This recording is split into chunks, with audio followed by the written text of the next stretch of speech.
Hi friends, আবার একটা নতুন ব্লগ নিয়ে চলে এসেছি। তো আজকে হচ্ছে বিপত্তারিণীর পুজো। তো আমাদের পাড়াতেই মন্দির আছে, সেখানে পুজো হচ্ছে। চলো তোমাদেরকে দেখাই। এই দেখো বাড়ির পুজো হয়ে গেছে,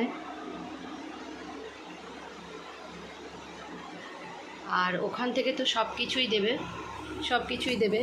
তো আমি তাও একটু ফুল মিষ্টি, হ্যাঁ, তাগা এই সকল ওরা দেবে, তবু আমি নিয়ে যাচ্ছি যে দেবো।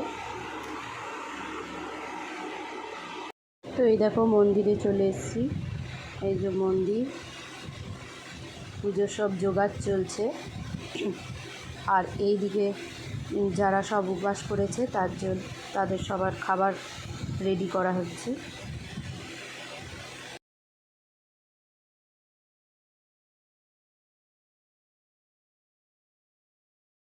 পুজো স্টার্ট হয়ে গেছে, এখন সংকল্প হচ্ছে, পুষ্পাঞ্জলি চলছে দেওয়া। আর এদিকে খাবার দাবার চলছে।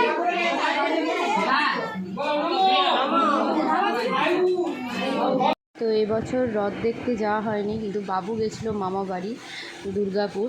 তো এইটা হচ্ছে দুর্গাপুরের রথ, আর ওখানে প্রায় 15-20 দিনের মতো মেলা হয়, বিরাট বড় মেলা। তো তার জন্য বাবু গেছিলো মেলা ঘুরতে। আর ওই যে রথের দিনে রথ বেরিয়েছে। তো ছোট্ট পাড়া একটা ভিডিও ছিল, তোমাদের কেমন লাগলো তোমরা অবশ্যই জানিও। আর এরই সাথে ব্লগটা শেষ করছি। তোমরা লাইক, কমেন্ট, শেয়ার এবং সাবস্ক্রাইব করো, আর দেখতে থাকো ব্লগ উইথ লিলি।